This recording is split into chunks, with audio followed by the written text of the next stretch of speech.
Nicole Berger, bonjour. Bonjour. Merci de faire l'amitié à nos auditeurs de cherclient.tv de venir leur parler de votre métier, qui est un métier particulier. Vous êtes la fondatrice et la gérante d'Acoval. Oui. Est-ce que vous pouvez nous dire ce qu'est Acoval? Alors Acoval, c'est un cabinet de conseil qui se veut être extrêmement indépendant par rapport aux solutions qui existent en France.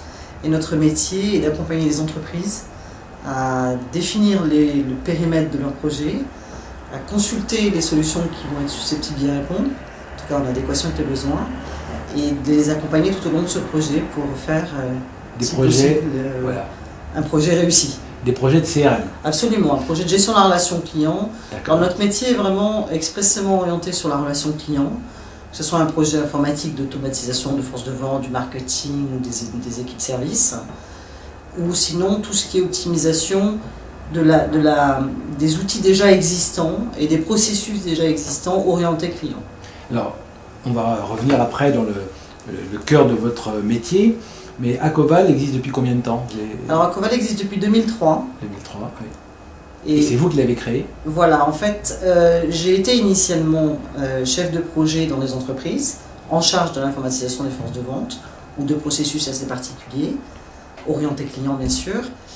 Chez des éditeurs français, du tout, étrangers? chez des entreprises comme Accor Hôtellerie, comme la GMF, ou en effet des SS2I, mais avec toujours ce rôle d'informatisation de force de vente. D'accord.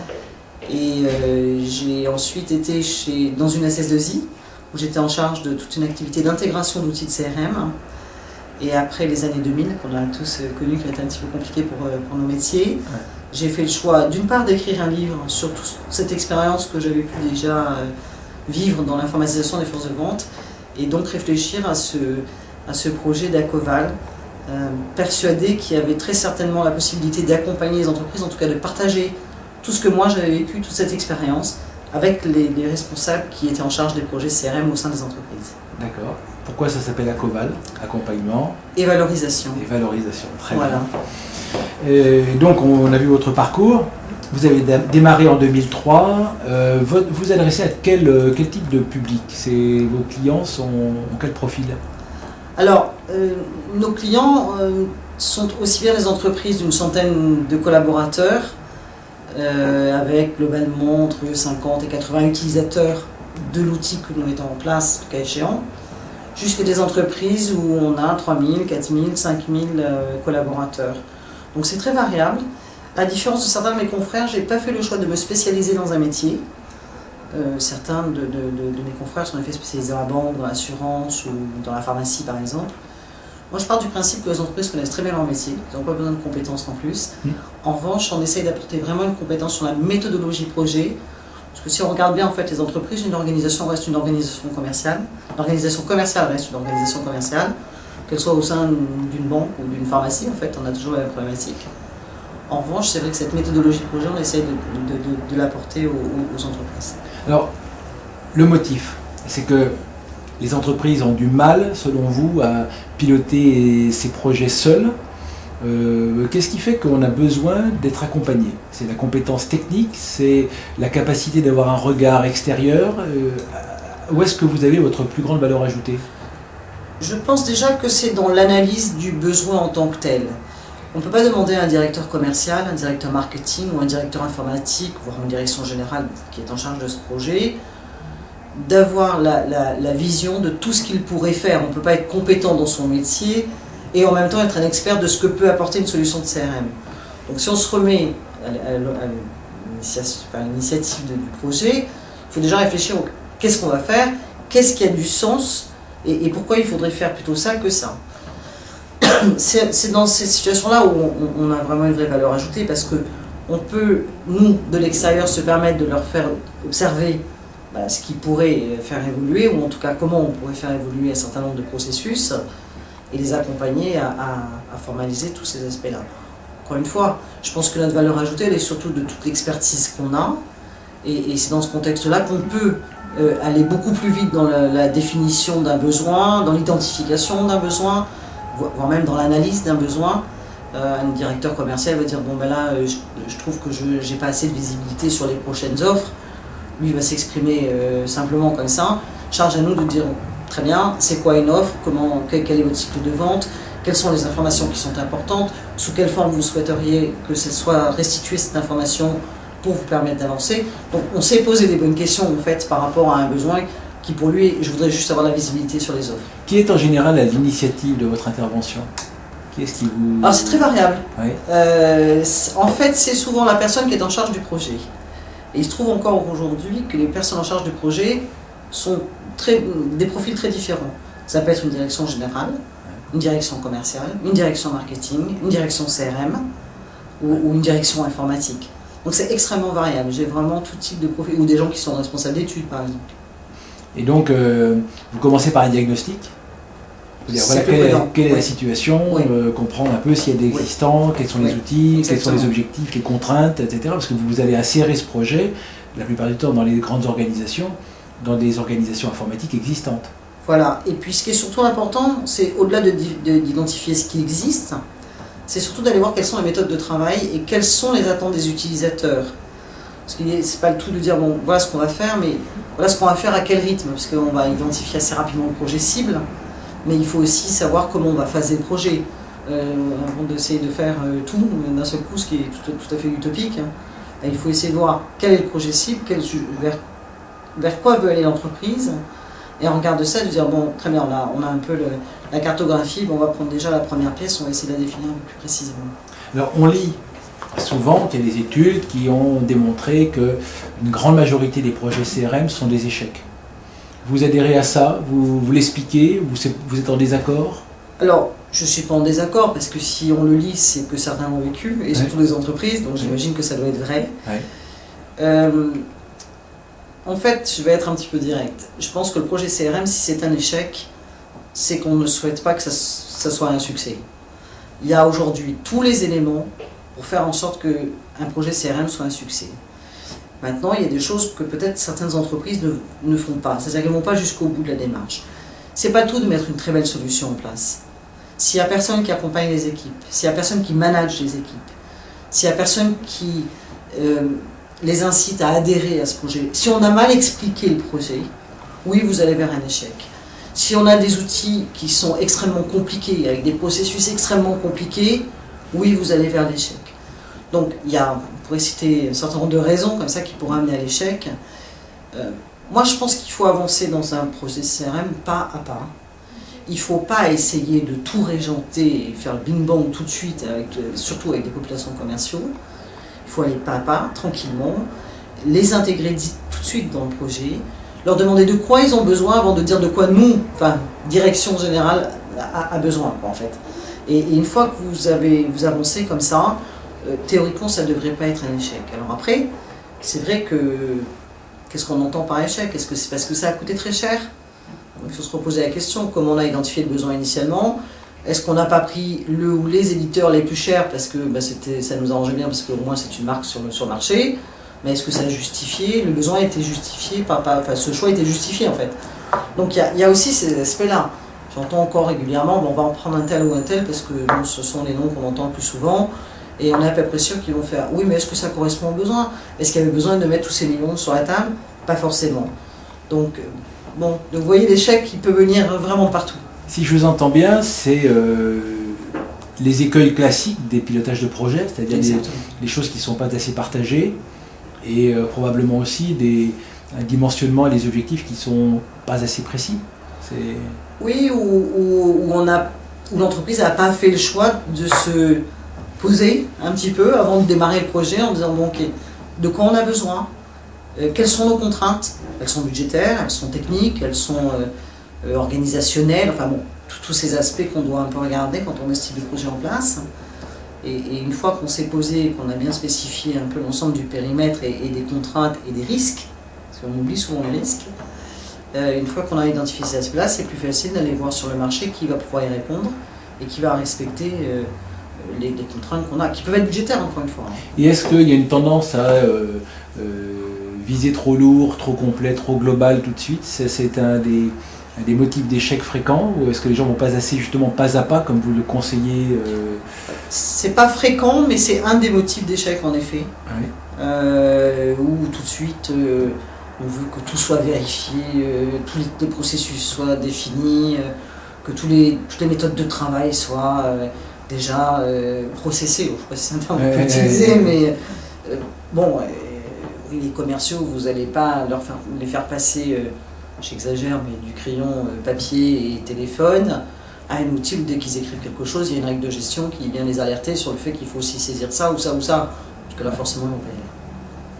D'autant plus qu'ils ont tous en tête que jusqu'à maintenant, parce qu'il ne faut pas l'oublier ça, jusqu'à maintenant, ils ont très bien vendu sans. Donc il faut essayer de leur faire accepter qu'on est tout à fait conscient que ça ne va rien changer à leur façon de travailler, en tout cas leurs compétences professionnelles, mais par contre, ça va changer dans tout ce qui est efficacité, optimiser la restitution, leur donner plus d'informations sur ce qui se passe dans l'entreprise, sur leurs comptes, etc. Ça a du sens. Alors, est-ce que là vous parlez des équipes commerciales, pour vous, le projet CRM, il démarre par l'équipe commerciale? Pas forcément, il peut très bien démarrer par le service client. Parce que c'est vrai que c'est, encore il y a quelques années, alors je pense que ça a changé, d'autant plus dans votre métier, vous l'évoquez bien. Le service client, il n'y a pas longtemps, c'était encore un centre de coût. Bon, aujourd'hui, tout le discours qui a été fait autour du service client a bien changé. Ça peut devenir un centre de détection de projet, ça peut devenir un centre rentable, ça peut devenir beaucoup de choses. Donc le projet peut démarrer tout à fait sur la partie service client. Et l'adhésion des commerciaux, elle est conditionnée par la perception qu'ils pourront avoir de leurs propres bénéfices. Absolument. Alors, ce bénéfice, il est dans la restitution. Est-ce qu'on peut leur vendre un confort supplémentaire, ou est-ce qu'il n'y a pas une sorte de suspicion de leur part en disant on va augmenter ma productivité, on va contrôler mon activité, et moi en fait je vais faire plus de paperasse et je ne vais pas gagner grand chose? Bon, indéniablement ils vont le penser, mais si on est un peu plus réaliste, aujourd'hui un commercial, il a un contrat de travail et il se doit de restituer de l'information sur son activité à son patron. Je pense que ça se passe comme ça à peu près dans toutes les organisations. Alors vous allez me dire oui, mais il y met ce qu'il veut, etc. Mais bon, globalement, il est obligé de vendre, il est obligé de faire son chiffre, il est obligé de prouver à son patron que ce qu'il a fait comme déplacement, ça avait du sens. Parce que sinon, il peut se rencontrer des problèmes. En fait, ça ne change rien, le CRM.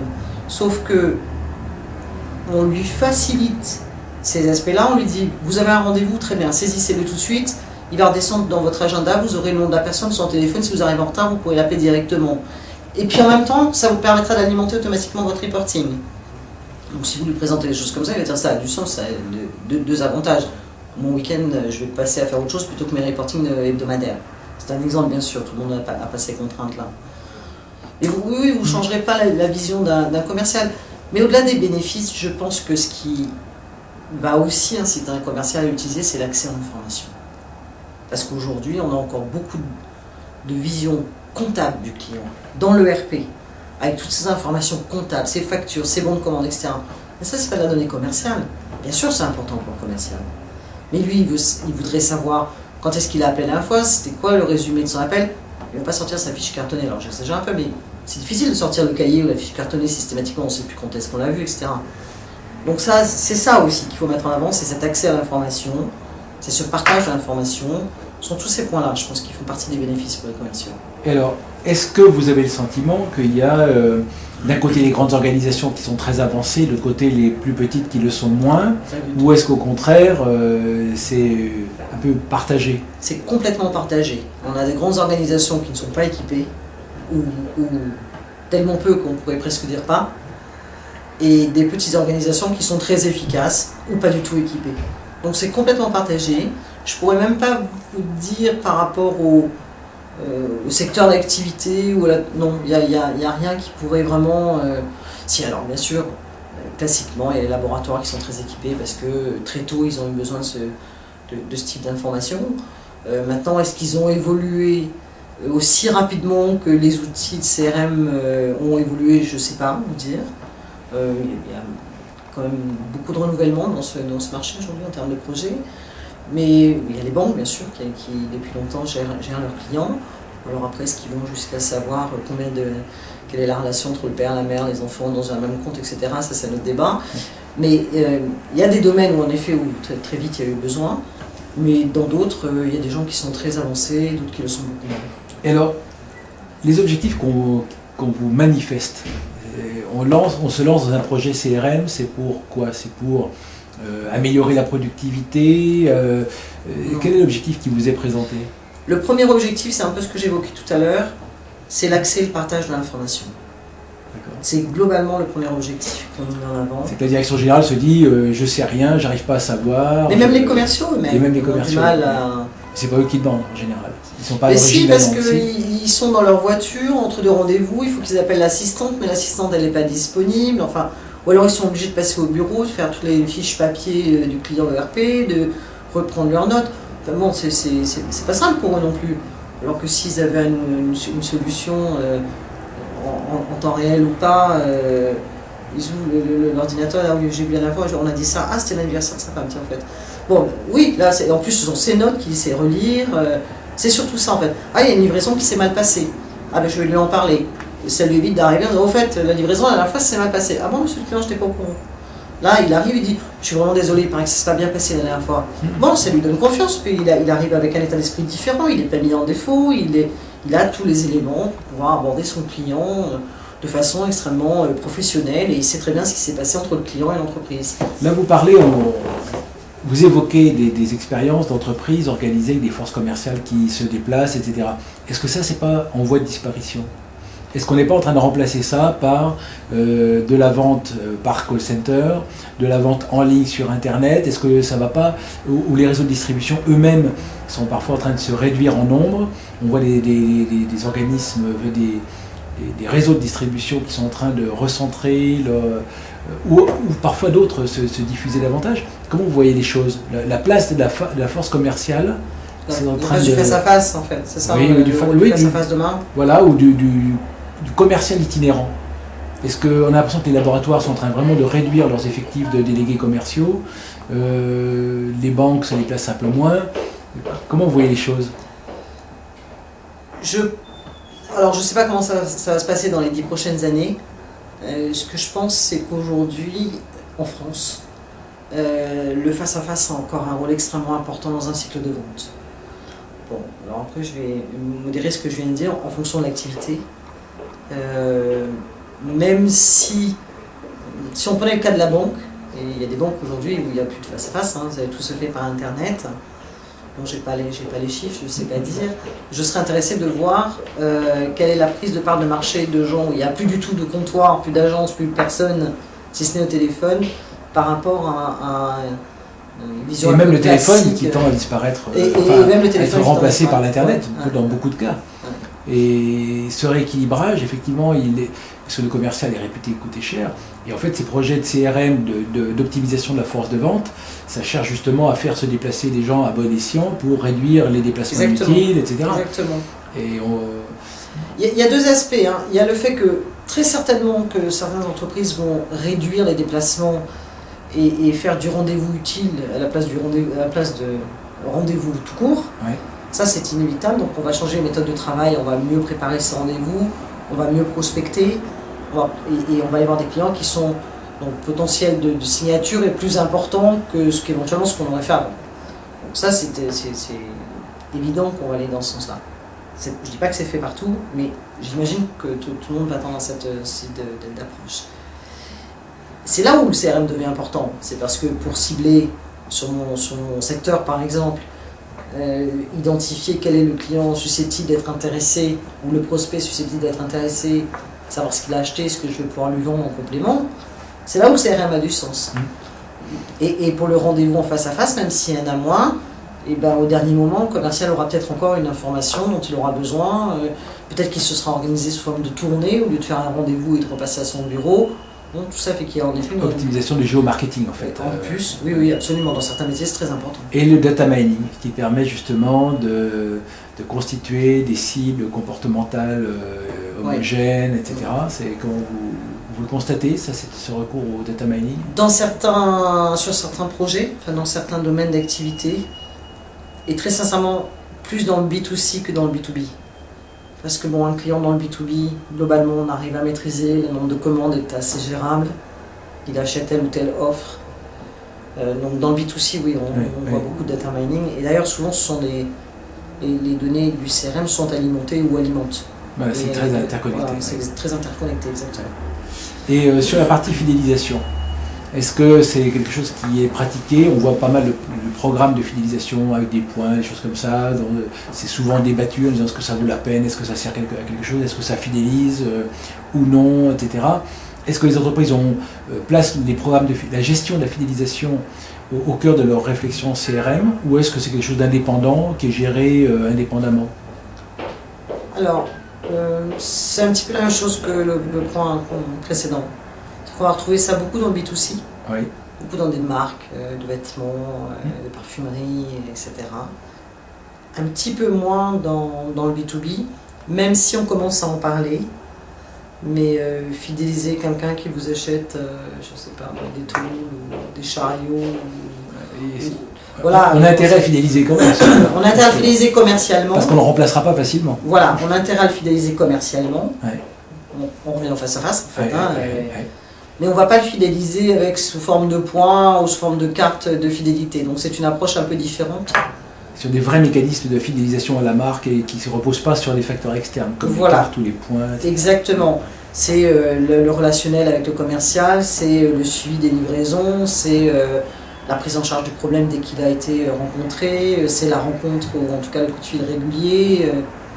C'est peut-être l'invitation à un événement sportif parce que le client aime bien. Bon, mais ce sont des programmes de fidélisation qui sont pas forcément automatisés en fait. Ils sont, je pense qu'ils sont plutôt personnalisés dans ce contexte-là. Alors, on parle de relations clients.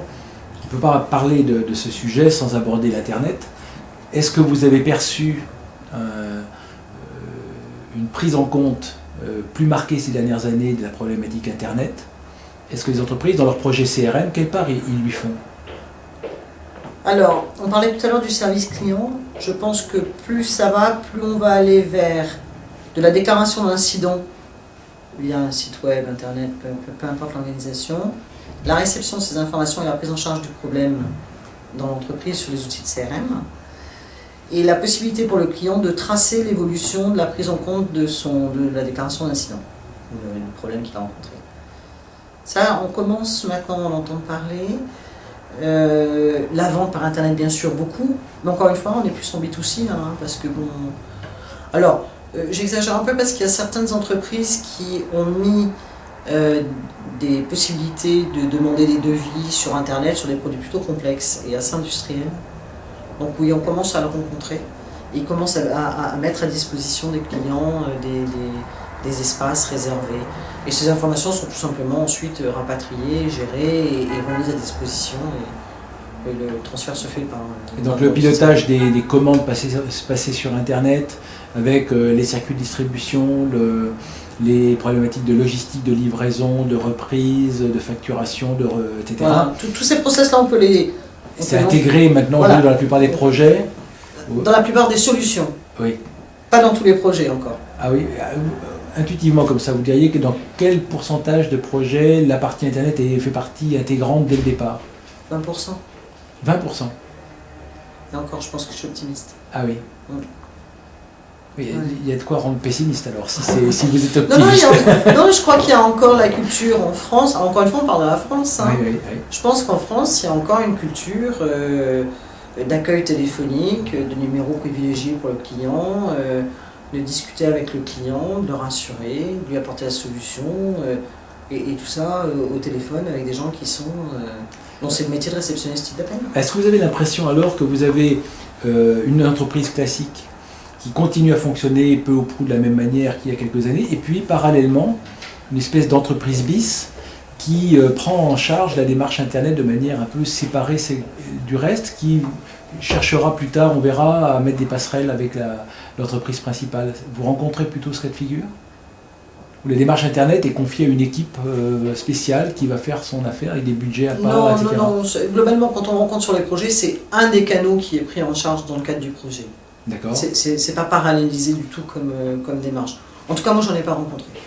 C'est-à-dire que l'Internet est intégré... C'est ou pas oui.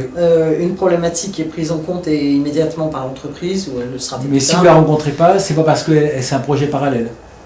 Non, c'est parce que c'est pas une priorité, ou c'est pas tout de suite, où l'entreprise pense que ça c'est pas très important au sein de son activité. Alors pour le dernier point qui me semble intéressant aujourd'hui, c'est qu'on parle partout des réseaux sociaux, de Facebook, des données, disponibles ou non. Quel avenir vous voyez au social marketing, ce qu'on appelle justement le marketing intégrant la relation via les réseaux sociaux avec les consommateurs? En fait, je suis un peu partagée. Je dirais que aujourd'hui, c'est pas un sujet qui est abordé dans les projets sur lesquels, en tout cas dans les entreprises que je rencontre. Ils n'en sont pas là. Alors pas encore ou pas tout de suite, je sais pas, mais ou est-ce que le public, enfin leurs potentiels clients sont pas forcément, pourraient pas forcément être ciblés au sein de ces réseaux, je sais pas vous dire. Et moi, titre personnel, c'est vrai que j'ai pas non plus, j'ai pas encore perçu la pertinence d'associer business et ce type de réseau. Information et ce type de réseau complètement, parce que c'est vraiment une source d'information extraordinaire qui peut être traitée ou pas par l'entreprise en fonction de son statut, des types d'informations. Et on voit bien avec tout ce qui est Web 2.0, etc., l'importance que c'est pour des grandes marques de gérer l'image de la marque et tous ces aspects-là. Mais pour moi, c'est un peu plus orienté communication et maîtrise de la marque. En revanche, dans les outils de CRM purs et durs, aller chercher l'information sur quelqu'un, sur un Facebook pour le rapatrier, pour savoir qui il est, j'imagine que dans certains métiers, ça a du sens. En tout cas, sur les projets où nous intervenons, il n'y a pas ce type de demande. Je ne suis pas très à l'aise pour vous répondre sur l'avenir des réseaux sociaux. Parce qu'il y a des groupes, ce qu'on appelle les pages sur Facebook, les pages entreprises, qui collectent parfois des dizaines de milliers de fans, qui seront probablement autant d'ambassadeurs de la marque et vont générer du business. Plus les budgets publicitaires, on voit que Facebook aujourd'hui, c'est la majorité des investissements publicitaires sur le web sont sur Facebook. Donc on voit que... Est-ce que c'est pas propre à certaines marques? Puis est-ce que c'est pas ponctuel? C'est difficile à dire vu que le phénomène est récent. Ouais. Donc on va avoir du recul. Donc, ce qu'on voit, c'est que la tendance est lourde et que l'accroissement du budget publicitaire dépensé sur Facebook, c'est 132% en un an. En France? Oui. Donc on voit quand même que c'est un phénomène, le deuxième réseau a cru de 30%. Donc il y a une énorme différence. Donc les investissements sont en train de s'orienter de plus en plus massivement sur les réseaux sociaux, les budgets publicitaires. Et la publicité est là pour faire des ventes, hein, elle n'est pas là pour faire autre chose. Mais ça serait intéressant d'analyser quel est le public visé, quel est le type de marque. Vous inquiétez pas, je pense qu'ils vont le faire. J'imagine. Non mais c'est ça qui est intéressant, parce que spontanément j'ai envie de vous dire oui, j'imagine bien une marque de sport avec un public ciblé de jeunes. Et je vois bien régulièrement... En fait, il faut regarder, quand on va sur les réseaux, on peut observer quelles sont les publicités qui s'affichent sur le côté. On voit qu'elles sont très contextuelles.